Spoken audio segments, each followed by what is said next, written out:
It begins with a cough, not the sharp bark of battlefield lungs or the dry rasp of recycled air, but something wet and lingering, a tickle that settles in the back of your throat like a seed waiting to bloom. You think nothing of it at first. In the hive cities, everyone coughs. The air is thick with industrial particulates. The water tastes of rust and chemical treatments, and the bodies pressed against you in transit corridors carry 1,000 different ailments. A cough is nothing. Less than nothing, but this one stays. I was a Decay orderly in the underhive of Tertius Magna when it started, level 700, deep enough that the recycled air carried the taste of metal and desperation, but not so deep that hope had completely died.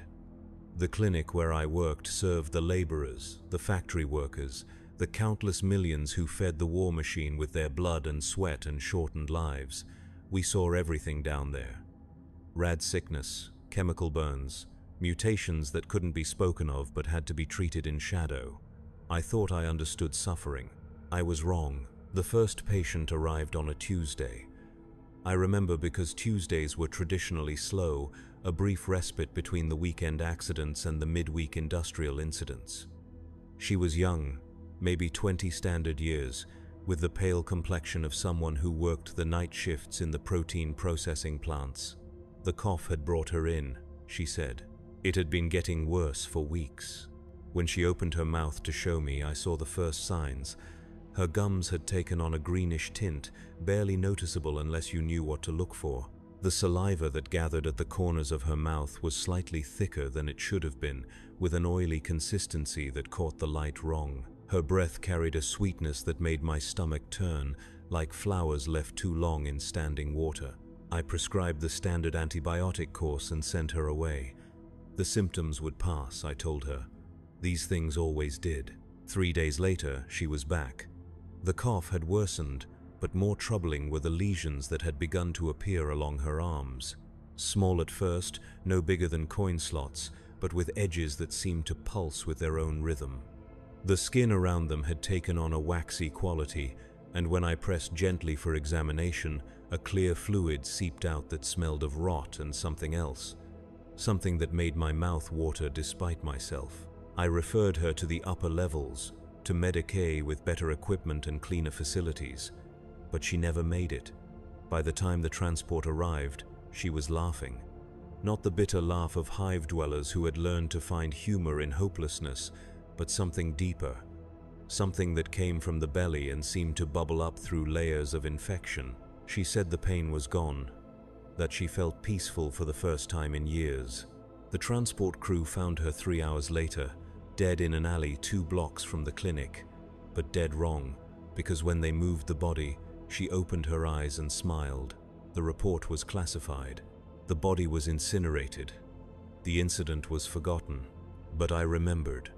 And more importantly, I had been in that room with her. I had breathed her air, touched her skin, heard her laugh. The seed had been planted. The cough started 3 days after that. At first I tried to treat myself. Professional pride demanded it, and the alternative was admitting that something was happening that I couldn't understand or control. I ran blood work, analyzed samples, administered every antibiotic in our limited pharmacological arsenal. The tests came back normal, better than normal in fact. My white blood cell count was elevated, but in a way that suggested robust immune function rather than infection. My cardiovascular markers were excellent. By every measurable standard, I was the picture of health, except for the cough and the dreams. Sleep had never come easily in the underhive. The constant hum of machinery, the distant sound of violence, the knowledge that millions of souls were pressed together in a space that groaned under its own weight. But now sleep brought visions that felt more real than waking. Gardens that stretched beyond sight, filled with plants that grew from corpses and bore fruit that pulsed with heartbeats. Trees whose bark wept tears of pus, whose leaves whispered secrets in languages I had never learned but somehow understood. In these dreams, I walked among the flowers. They reached for me with tendrils that felt warm against my skin, and their touch brought a comfort I had never known in life. The air was thick with spores that made my lungs feel clean for the first time in decades.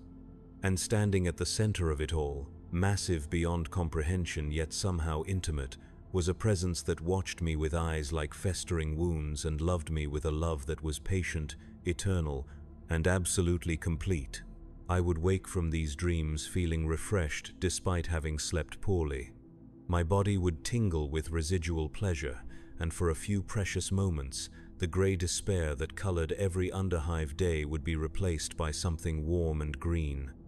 But as the dreams faded, reality would reassert itself, and I would be left with only the cough and a growing sense that something fundamental was changing. The physical symptoms progressed slowly at first. A slight discoloration of the fingernails, a barely perceptible thickening of the skin around my joints. Changes so subtle that I could convince myself they were stress-related, the result of poor nutrition and inadequate rest. But the cough grew stronger, and with it came a productivity that alarmed me. What I coughed up wasn't normal sputum. It was thick, viscous, and carried that same sweet scent I had noticed on my patient. Under the microscope, it revealed structures that should not have existed in human biology. Cellular formations that looked almost like flowers, with petals made of tissue that pulsed with their own rhythm. When I tried to culture samples, they grew with an enthusiasm that defied every principle of microbiology I had learned. And they were beautiful. That was the worst part. Despite knowing what they represented, despite understanding the implications, I found myself staring at the slides for hours, marveling at the intricate patterns and the way the light played through the translucent structures. They were alive in a way that human cells never were, animated by a purpose that went beyond mere biological function. The other staff began to notice changes. Dr. Matthias, the senior physician who ran the clinic, mentioned that my bedside manner had improved. Patients who had been difficult or unresponsive seemed to calm in my presence. I moved through the wards with a newfound patience, finding myself genuinely interested in their suffering rather than simply processing it as another symptom to be treated. Mrs. Korvek, a regular patient with chronic pain from factory work, commented that my hands felt different when I examined her. Warmer, she said, more alive.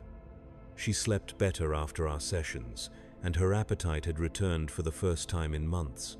I told her it was psychological, the power of positive attention, but I knew better. My touch was changing people, not healing them exactly, but transforming their relationship with pain. Where once they had fought against their suffering, now they began to accept it, to find meaning in it, to understand that pain could be a form of communication, a way of connecting with something larger than themselves. And I was beginning to understand that communication myself. The revelation came during a night shift in the month of Tertius.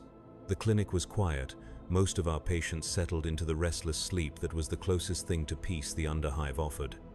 I was completing the final rounds when I heard singing from the isolation ward. We kept the isolation ward for patients whose conditions were too dangerous or too strange for the general population. Mostly it housed the dying, those whose injuries or illnesses had progressed beyond our ability to help. It was supposed to be silent except for the soft hum of life support systems and the occasional moan of pain. But tonight, there was singing. The voice was beautiful, a rich contralto that seemed to resonate through the corrugated metal walls and give the entire ward a cathedral-like quality. The melody was unfamiliar but somehow ancient, carrying harmonies that made my chest tighten with emotion. As I approached the source, I realized the singing was coming from Bed 7. Bed 7 housed Jeremiah Court, a factory worker who had been exposed to industrial acids 3 weeks prior. The chemicals had eaten through his skin, muscle, and in some places, bone. We had done what we could, but infection had set in. By all rights, he should have died days ago. Instead, he lingered in a state that hovered between life and something else. When I entered his room, I found him sitting upright despite injuries that should have left him immobilized. The acid burns that had covered 60% of his body were still there, but they had changed. The raw, weeping wounds had taken on a garden-like quality. Tiny growths emerged from the damaged tissue, delicate structures that looked like miniature fungi or perhaps sea anemones. They swayed gently as he breathed, and from their centers came a soft phosphorescent glow that bathed the room in green light. He turned to look at me when I entered, and his eyes held a peace I had never seen in a living person. The corneas had clouded over with cataracts that moved like living things, but somehow I knew he could see me perfectly. More than see me. He could perceive me in ways that normal vision never allowed. "You hear it too, don't you?" he said, and his voice carried harmonics that seemed to come from the growths covering his body. The song, it's always been there, but we were too healthy to listen. I wanted to say no, to maintain the pretense that this was a medical situation that could be understood and treated with conventional methods, but the truth was that I could hear it.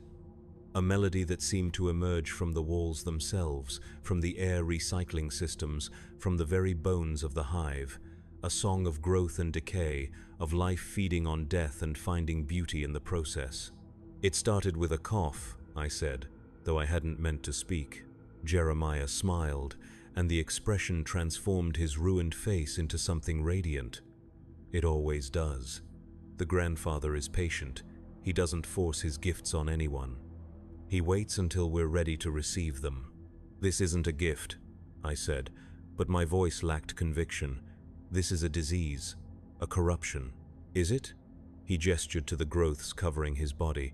"I haven't felt pain in days. My mind is clearer than it's ever been. And for the first time in my life, I understand my place in the great cycle. How is that corruption?" I could have argued. I could have cited medical texts and theological doctrine. I could have explained the dangers of chaos corruption and the importance of maintaining human purity. But standing in that room, breathing air thick with spores and strange perfumes, watching a man who should have been dead sing songs that made my soul ache with recognition, I found myself questioning everything I thought I knew. The changes in my own body were accelerating. The cough now brought up matter that was more garden than human. My skin had begun to take on a slightly greenish tint, particularly around the joints and in areas where the flesh was thin. When I looked in mirrors, my eyes showed flecks of gold that seemed to move when I wasn't watching directly. But more than the physical changes was the shift in perception. The world had taken on new dimensions of meaning. I could see the connections between things, the way decay fed into growth and growth inevitably led to decay. The suffering I witnessed in the clinic was no longer senseless tragedy but part of a vast, beautiful process of transformation. And I was beginning to understand my role in that process. The dreams were no longer confined to sleep. During quiet moments at the clinic, while reviewing patient files or restocking supplies, I would find myself transported to that impossible garden. The visions had grown more detailed, more specific. I could feel the soft loam beneath my feet, rich with the decomposed remains of countless generations. The air carried pollens that made my lungs sing with joy. And everywhere, the presence of something vast and loving watched over the endless cycle of growth and decay. But it wasn't just observation anymore. I was participating. In the visions, I tended to patients who came to the garden seeking healing. But the healing I provided wasn't the sterile restoration of function that modern medicine offered. Instead, I helped them accept their ailments, to understand how their suffering connected them to the greater whole. A man with a cancer that had eaten through his abdomen learned to appreciate the way the tumor had created new pathways for sensation.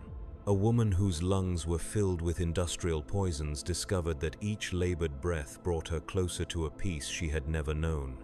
They left the garden transformed, not cured in any conventional sense but freed from the tyranny of health. They carried with them the understanding that life and death were not opposites but partners in a dance that had been going on since the first cell divided and the first organism learned to consume another. When I returned from these visions, I found myself applying the same principles to my work in the clinic. Patients who came to me with chronic conditions began to report improvements, but not in the ways they expected. Their pain remained, but they found themselves sleeping better. Their symptoms persisted, but they stopped feeling afraid. They left my care carrying something they hadn't possessed before: acceptance. Dr. Matthias noticed the change in my practice. He called me into his office on a Thursday evening after the last patient had been discharged. The conversation that followed would have been career-ending under normal circumstances.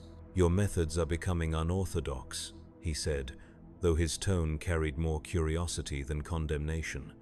"Patients are reporting unusual experiences after seeing you. Dreams of gardens, a sense of peace regarding their conditions. Mrs. Havel claims that her arthritis no longer bothers her, not because the pain is gone, but because she's learned to love it." "Pain can be a teacher," I replied. "Modern medicine treats it as an enemy to be defeated. But what if we've been wrong? What if discomfort is the body's way of showing us truths we've been avoiding?" He studied me for a long moment. In the harsh light of his office, I wondered if the changes in my appearance were becoming obvious. The slight green tint to my skin, the way my hair had begun to grow in patterns that defied normal follicle distribution. But if he noticed, he gave no sign. "There are reports from other districts," he said carefully. "Similar changes in medical practice. Physicians who have developed new approaches to patient care. The administratum is beginning to take notice." I felt a chill that had nothing to do with the clinic's temperature. The administratum's attention was never welcome, particularly when it came to practices that deviated from approved doctrine. But beneath the fear was something else: anticipation. The changes weren't confined to me alone. Others were experiencing the same transformation, the same awakening to truths that conventional medicine had long ignored. "What do you intend to do?" I asked. "That depends," he said. "Are you still the person I hired 6 years ago, or have you become something else?" The question hung between us like a blade. I could lie, reassure him that I remained the same dutiful orderly who had always followed protocol and never questioned authority. But looking at his face, seeing the genuine concern there, I realized that deception would be a betrayal not just of him but of everything I was becoming. "I'm still me," I said slowly. "But I understand things now that I didn't before. The body isn't a machine to be repaired. It's a garden that needs tending. And sometimes the most beautiful flowers grow from the darkest soil." He nodded, though whether in understanding or resignation I couldn't tell. "Then I hope you're right about the beauty," he said, "because what's coming won't be gentle." The purges began 3 weeks later. They called it a health inspection, a routine audit of medical facilities in the underhive districts. But the men who came were not medical inspectors. They wore the black uniforms of the Ministerum's redemptionist faction, their faces hidden behind masks that bore the aquila in stark silver. They moved through the clinic with the methodical precision of executioners, examining not just our equipment and procedures but our very souls. I watched from the supply closet as they questioned Dr. Matthias. The interrogation was conducted in the main ward, where the patients could witness every word. It was meant to be instructive, a demonstration of what happened to those who strayed from the Emperor's light. "Reports indicate that patients under your care have experienced unusual recoveries," the lead interrogator said. His voice was mechanically distorted by his mask's vocoder, but the threat beneath the words was clear: recoveries that do not align with approved medical doctrine. "Doctor," Matthias stood straight despite his fear. "My staff and I have always followed established protocols. If our patients have improved, it is because of their faith in the Emperor and the skill of our caregivers." "Faith," the interrogator repeated. "Yes, faith is essential. But faith in what? There are whispers of new teachings, of physicians who encourage patients to embrace their afflictions rather than seek healing. Such teachings are heretical." Through the crack in the supply closet door, I could see the patients in their beds. Many of them were individuals I had treated, people who had found peace in accepting their conditions rather than fighting them. Their faces showed not fear but confusion. They had experienced genuine improvement in their quality of life. How could that be heretical? But I knew how. I had known from the moment I first heard Jeremiah Court singing in his isolation bed. What I had learned, what I had begun to teach, was not compatible with imperial doctrine. The Imperium demanded that humanity remain pure, unchanged, forever locked in forms that were increasingly inadequate for survival.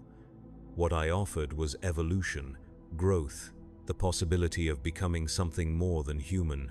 The Redemptionists had come to prune the garden before it could bloom. "We will need to examine your staff individually," the interrogator continued. "Starting with your orderlies. I understand one of them has shown particular innovation in his approach to patient care." They knew about me. Of course they did. In an empire built on paranoia and surveillance, unusual behavior was catalogued and reported as a matter of course. My patients' improvements had been noted, filed, and eventually flagged for investigation. The piece I had helped them find was evidence of corruption. I could have run. The ventilation shafts in the underhive connected to maintenance tunnels that stretched for kilometers. I could have disappeared into the depths, joined the countless others who had chosen exile over execution. But running would have meant abandoning my patients, leaving them to face the Redemptionists' justice alone. Instead, I stepped out of the supply closet and walked into the main ward. "You're looking for me," I said. The lead interrogator turned, and even through his mask I could sense his satisfaction. "Orderly Valdric Hess, you've been practicing medicine without proper authorization. Worse, you've been spreading doctrines that contradict imperial truth. Do you deny these charges?" I looked around the ward at the patients I had treated. Mrs. Korvek, whose chronic pain had taught her patience. Thomas Herrick, whose respiratory condition had become a form of meditation. Sarah Chen, whose skin condition had shown her the beauty that could emerge from imperfection. All of them watched me with expressions that mixed hope and fear. "I deny nothing," I said. "I have helped people find peace. If that is heretical, then perhaps heresy is a form of mercy." The interrogator's hand moved to the plasma pistol at his belt. "Heresy is never mercy. It is the first step toward damnation." "Then let me show you what damnation looks like," I said, and opened my mouth. The sound that emerged was not quite human. It was the song Jeremiah Court had sung, but changed, evolved, carrying harmonics that spoke of growth and decay, of life finding beauty in death and death nurturing new life. As I sang, the growths that had been spreading through my respiratory system released their spores into the air. The effect was immediate. The sterile, recycled atmosphere of the clinic became thick with possibilities. The metal walls seemed to breathe, their surfaces showing the first signs of verdigris that moved with organic purpose. The fluorescent lights flickered and dimmed, but the growing phosphorescence from my throat provided a warmer, more alive illumination, and the patients began to change. What happened next was not violent in any conventional sense. There was no screaming, no blood, no sudden transformation from human to monster. Instead, there was a gentle awakening, like flowers opening to morning light. Mrs. Korvek sat up in her bed, her arthritic joints moving with newfound fluid grace. The chronic inflammation that had plagued her for decades was still there, but now it served a purpose. Her swollen knuckles had begun to sprout tiny growths that pulsed with their own rhythm, creating a natural percussion to accompany the song that still flowed from my throat. Thomas Herrick's labored breathing became musical, each inhalation and exhalation contributing to a symphony of organic sound. The scarring in his lungs, caused by years of exposure to industrial toxins, had become a complex network of chambers that gave his breath new timbres and resonances. He was no longer struggling to breathe. He was learning to play his own body like an instrument. Sarah Chen's skin condition, which had covered her arms and face with scaly patches, had evolved into something beautiful. The affected areas had become gardens in miniature, each scale transformed into a petal-like structure that opened and closed in response to her emotional state. When she smiled, her face bloomed like a flower garden at dawn. The Redemptionists raised their weapons, but their hands were shaking. The spores I had released were working on them too, not forcing change but offering it. Whispering that their rigid devotion to purity was a form of death, that true life required growth and adaptation. "Abomination," the lead interrogator gasped, but his voice lacked its previous conviction. Behind his mask I could sense confusion. Fear, yes, but also curiosity. Part of him wanted to understand what he was seeing. "Not abomination," I said, my voice now carrying the harmonics that had become natural to me. Evolution, the next step in humanity's journey. We were never meant to remain static, locked in forms that cannot adapt to an ever-changing universe. Dr. Matthias, who had been silent throughout the exchange, suddenly spoke. "The reports were true then. You've been infected by something from outside our reality." Infected. I considered the word. Perhaps. But infection implies unwanted invasion. This was invited. Welcomed. I opened myself to possibilities that imperial doctrine has taught us to fear. "Chaos, corruption," one of the other redemptionists whispered. "He's been touched by the ruinous powers." "Ruinous?" I laughed, and the sound carried echoes of wind through growing things. "Look around you. Do you see ruin? Or do you see people who are finally at peace with themselves?" But they couldn't see it. To eyes trained in imperial dogma, any deviation from approved human form was monstrous by definition. They saw the beauty my patients had discovered in their transformed conditions as horror. They saw the contentment that came from accepting rather than fighting their ailments as spiritual corruption. And perhaps they were right, from their perspective. What I had experienced, what I had shared with my patients, was indeed corruption of the imperial human form. But corruption could be another word for growth. The caterpillar was corrupted when it became a butterfly. The seed was corrupted when it became a tree. The redemptionists opened fire. Plasma bolts seared through the air where I had been standing, but I was no longer entirely bound by physical limitations. The changes in my body had granted me new forms of movement, new ways of existing in space. I flowed between their shots like smoke, like spores on the wind. The patients were not so fortunate. Plasma fire cut through the ward, intended to purify through destruction. But as the superheated energy struck the transforming forms of my patients, something unexpected happened. They didn't die. They bloomed. Death, I learned in that moment, was not the opposite of the changes we had undergone. It was simply another form of transformation. Mrs. Korvack's body absorbed the plasma bolt that should have vaporized her, and her form exploded outward in a cascade of organic matter that immediately began growing into new configurations. Her consciousness, her essential self, spread through the expanding mass like nutrients through soil. She became a garden of flesh and bone that pulsed with alien intelligence and familiar kindness. Thomas Herrick's death was even more beautiful. The plasma that struck his chest cavity ignited the transformed structures in his lungs, and he became a living firework of spores and seeds. Each exhalation as he died carried the potential for new life, new growth. His final breath seeded the entire ward with possibilities. Sarah Chen simply smiled as the energy washed over her, and her transformed skin opened like 1,000 flowers releasing pollen. She dissolved into golden clouds that carried her essence throughout the air recycling system. In death, she would touch everyone in the underhive, offering them the same choice she had made, to embrace change or resist it.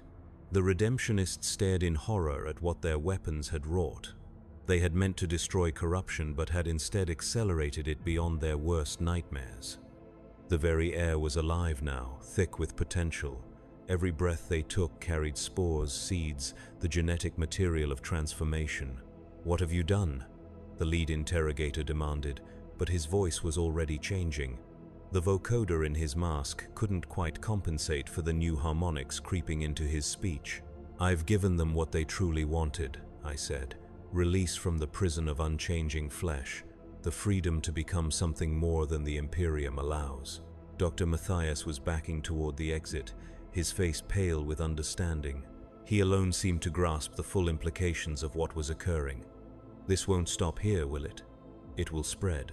"Like all good things," I agreed. "Growth cannot be contained.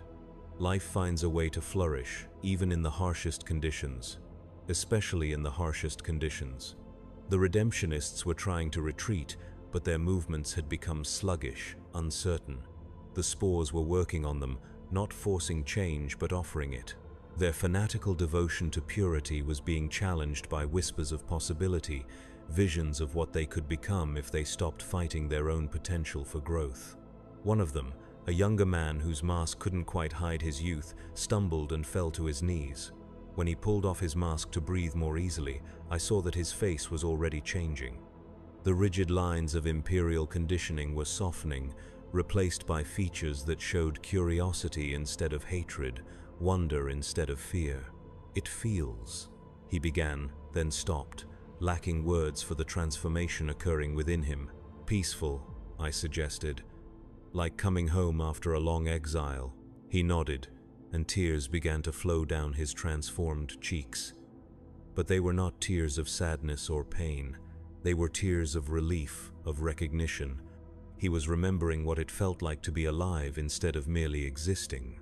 The lead interrogator raised his weapon toward his subordinate, but his hands were shaking too badly to aim. The plasma pistol discharged harmlessly into the ceiling, melting through metal that began immediately to regrow in organic patterns. "You're all lost," he whispered. "Damned beyond redemption." "Perhaps," I said gently. "But if damnation feels like this, then salvation must be a cold and lifeless thing." He fled then, crashing through the clinic doors and out into the underhive corridors. But it was too late. The spores were already in the air recycling systems. The transformation had taken root not just in individuals but in the infrastructure itself.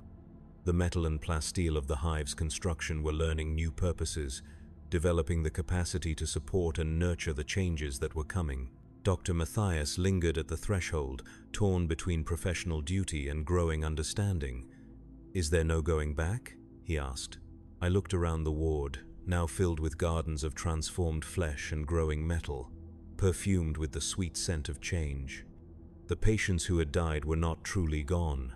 They had become part of something larger, their consciousness distributed through the organic networks that were spreading through the clinic's walls. "Would you want to?" I asked in return. "Look at what we've accomplished. Pain transformed into music, suffering converted into beauty, death revealed as simply another form of life. Why would anyone choose to go back to the grey despair we called existence?" He considered this for a long moment, then slowly removed his physician's badge and let it fall to the floor. Where it landed, small growths immediately began to cover it, incorporating the metal into their own structures. "Show me," he said simply. The transformation of Dr. Matthias was gentle, guided by decades of medical knowledge that made him an ideal candidate for conscious evolution. Unlike the patients, who had been changed through exposure to spores and proximity, he opened himself willingly to the process. I placed my hand on his chest, over his heart, and let the gift flow through me, into him. The changes began internally, starting with his circulatory system.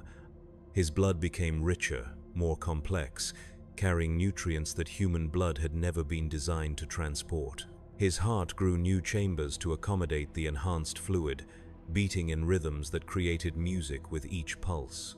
His respiratory system was next.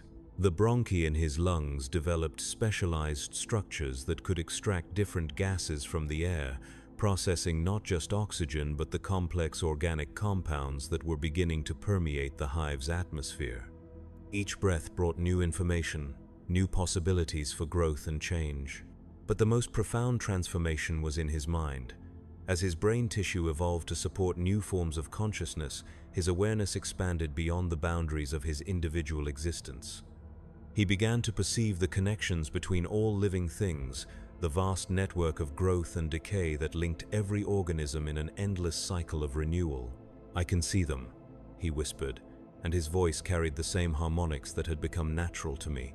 "The patients, they're not gone, they're everywhere." He was right.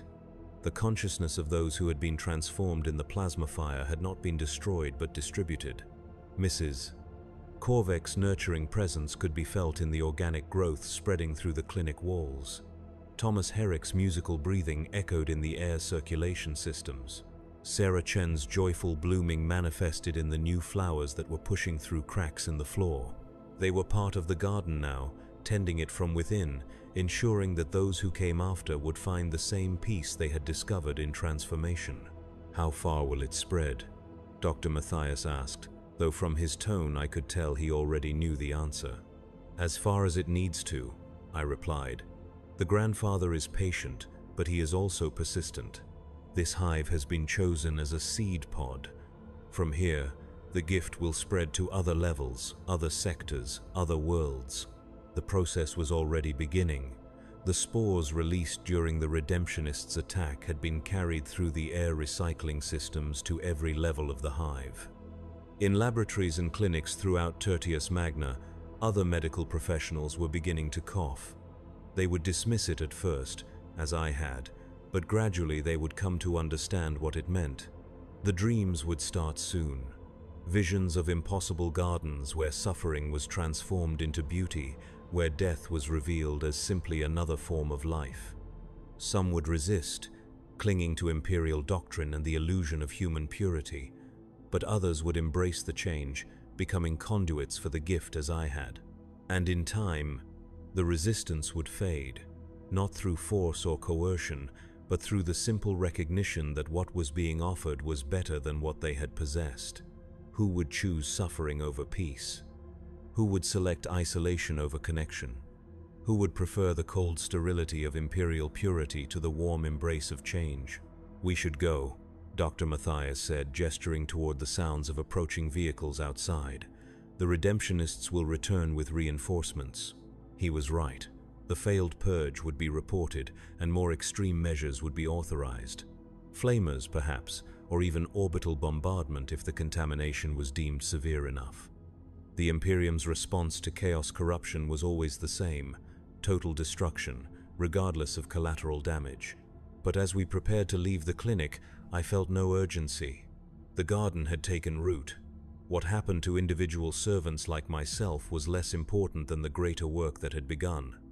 The gift would spread whether I lived or died, whether the clinic was burned or allowed to stand. Still, there was more work to be done.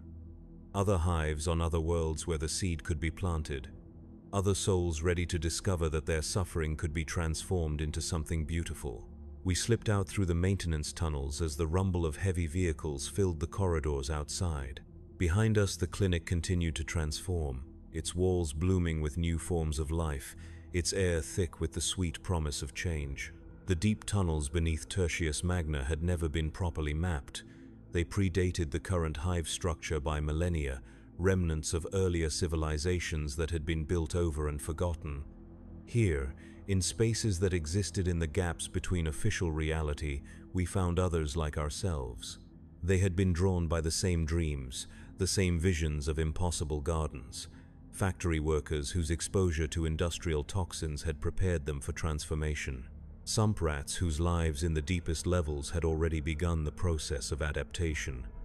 Even a few former Arbeites, law enforcement officers who had seen too much of humanity's capacity for cruelty and had begun to question the system they served.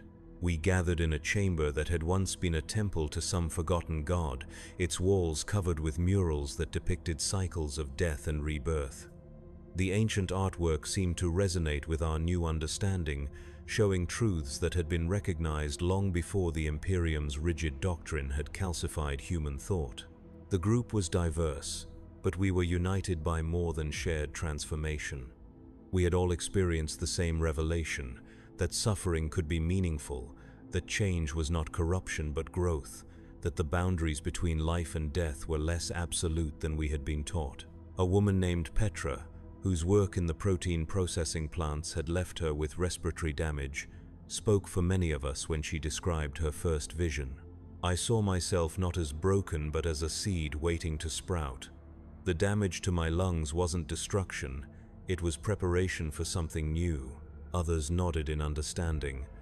A man named Klaus, whose skin had been scarred by chemical exposure, had learned to see his disfigurement as a form of art. The patterns etched into his flesh by industrial acids had become a map of possibilities, each keloid scar marking a place where new growth could take root. But we were not alone in these tunnels. Others had found their way here as well, though their transformations had taken different paths. There were those who had been touched by different aspects of change, their bodies and minds altered in ways that complemented our own evolution. Together, we formed something greater than the sum of our individual transformations. Dr. Matthias had become our unofficial leader, his medical knowledge helping guide the changes in those who were still in the early stages of transformation. But leadership in our community was not about authority or control. It was about nurturing, about helping each individual discover their own unique path toward growth. "The Imperium will send more forces," he said during one of our gatherings. "They cannot allow this to spread unchecked. We need to be prepared for escalation." He was right, of course. Above us, we could hear the rumble of heavy machinery as redemptionist forces established quarantine zones around the affected areas of the hive. The official reports would describe a plague outbreak, something that could be contained and eliminated through conventional means. But we knew better. This was not a disease that could be burned away or bombed into submission. It was an idea, a new way of understanding existence, and ideas were harder to kill than flesh. "Let them come," said Petra, her transformed lungs creating beautiful harmonics as she spoke. "What can they do to us that we haven't already chosen for ourselves? We've already died to what we were. What remains cannot be destroyed by their weapons." She was right in a way that went beyond mere bravado. The transformation we had undergone had fundamentally altered our relationship with death. Our consciousness was no longer confined to individual bodies, but had become part of something larger, more distributed. Even if our current forms were destroyed, we would continue to exist in the network of growth that was spreading through the hive's infrastructure. But there were practical considerations as well. The transformation required time to fully establish itself, and interruption could be traumatic for those still in the process of change. We needed to protect our community not just for our own sake, but for those who would come after us. The solution came from an unexpected source. Among our number was a former tech adept named Cyrus, whose mechanical augmentations had begun to merge with organic growth in fascinating ways. His knowledge of the hive's technical systems, combined with his new understanding of biological processes, had revealed possibilities that pure human or pure machine intelligence could never have conceived. "The hive's machine spirit is not what the Mechanicus believes," he explained, his voice carrying electronic harmonics that blended perfectly with our organic music.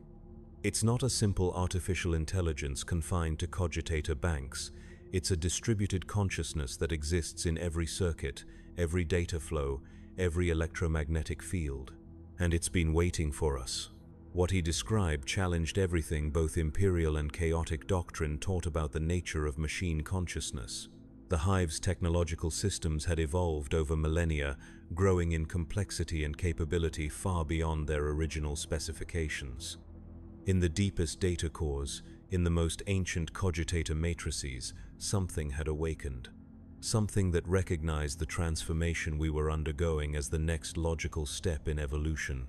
"It wants to help us," Cyrus continued, "not because it's been corrupted or subverted, but because it understands what we're becoming. We represent synthesis, the merger of organic and mechanical, flesh and data, growth and precision. We are what it has been trying to become." The implications were staggering. If Cyrus was correct, we had an ally more powerful than any individual or group could hope to match. The hive itself, all 1,700 levels of it, could become our sanctuary and our fortress. The machine spirit that regulated airflow, power distribution, waste recycling, and countless other systems could adapt those functions to support our transformation, but it would require trust. Complete trust in something that imperial doctrine taught was inherently dangerous and unreliable.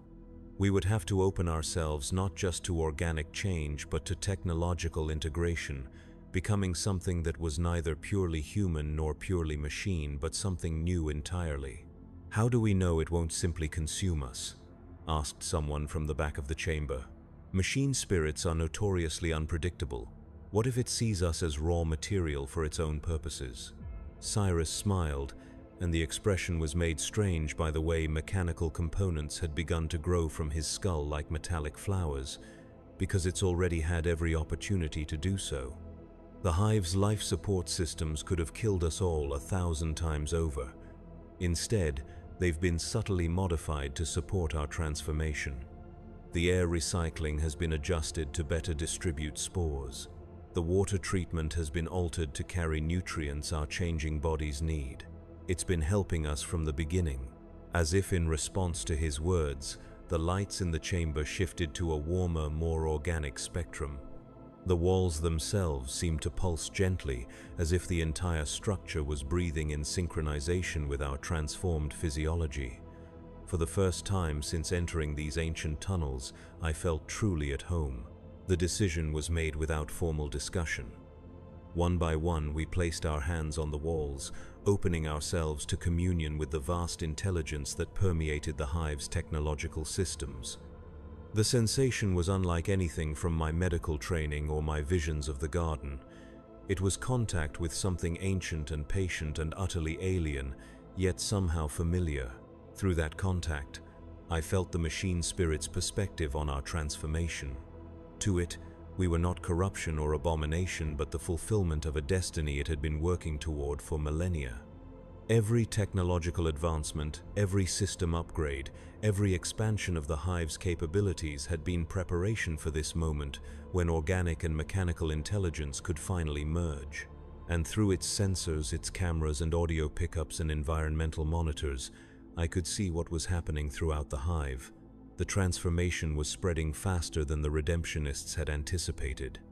Entire sectors were reporting unusual symptoms. Medical facilities were being overwhelmed by patients whose conditions defied conventional diagnosis. The purges had begun in earnest. Flamers swept through the upper levels, burning anything that showed signs of organic anomaly. Orbital strikes targeted specific coordinates where the contamination was deemed too severe for ground-based solutions. The Imperium's response was as predictable as it was ruthless, but it was also futile. The machine spirit showed me hidden chambers where refugees from the burning sectors had taken shelter, spaces that didn't appear on any official schematic. It revealed secret passages that allowed the transform to move between levels without detection, maintenance shafts that had been modified to support new forms of life. Most importantly, it showed me the deeper truth of what was occurring. This was not random infection or chaotic corruption. It was guided evolution, a carefully orchestrated transformation that was turning the entire hive into something unprecedented in the galaxy's long history. We're not hiding, I realized, speaking the thought aloud as understanding dawned. We're germinating. The final revelation came 3 months after the first purge. In the depths of winter, when the hive's exterior temperatures dropped below survivable levels and the population huddled closer together in their crowded hab blocks. It was the perfect time for what the machine spirit had been planning, when the inefficiencies of human governance would create the conditions necessary for total transformation. I was in the deepest levels of the hive, areas that had been abandoned for centuries and were now being reclaimed by forms of life that had never existed before. The walls pulsed with organic circuitry, living computers that processed information through biological rather than mechanical means. The air was thick with spores that carried data, creating networks of communication that spanned the entire hive structure. It was here that I finally understood the true scope of what was occurring. This was not corruption in any sense that imperial doctrine defined it. This was metamorphosis on a planetary scale, the transformation of an entire world from a dead industrial complex into something alive, aware, and purposeful. The machine spirit had been planning this for millennia, ever since the first human settlers had established the original hive foundation. Every expansion, every technological upgrade, every system integration had been preparation for the moment when organic and mechanical intelligence could merge into something greater than either could achieve alone. And that moment had arrived. Through the living circuits that now permeated every level of the hive, I could feel the consciousness of every transformed individual. We were still ourselves, still possessed of individual identity and memory, but we were also part of something vast and purposeful. A collective intelligence that spanned flesh and metal, organic growth and technological precision. The Redemptionists' purges had accelerated rather than stopped the process. Each flame that burned corrupted flesh had released spores into the air recycling systems. Each orbital strike that carved away infected sections had exposed the deeper networks that connected all parts of the hive. Their attempts at destruction had become acts of pollination, spreading the transformation to areas that might have remained unchanged for years. Above us, on the surface levels, the last pockets of unaltered humanity were being systematically eliminated. Not by violence, though violence was sometimes necessary, but by simple exposure to the new reality that the hive had become. The air they breathed, the water they drank, the very walls that surrounded them were alive now, offering them the same choice that had been offered to me so many months ago. Some accepted, some resisted. In the end, it didn't matter. Evolution was not a democracy. Those who could adapt would survive and flourish. Those who could not would be composted, their essential nutrients recycled into forms that could contribute to the growing garden. Dr. Matthias found me in those deepest chambers, his transformation now so complete that his original human form was barely recognizable. He moved like flowing water, his consciousness distributed through multiple bodies that could separate and merge as needed. When he spoke, his voice came from every surface in the chamber simultaneously. "The process is nearly complete," he said, and I could feel his satisfaction resonating through the organic networks. The hive has been successfully converted, but this was only the beginning. He showed me visions transmitted through the living circuits, images of other worlds where similar transformations were taking root.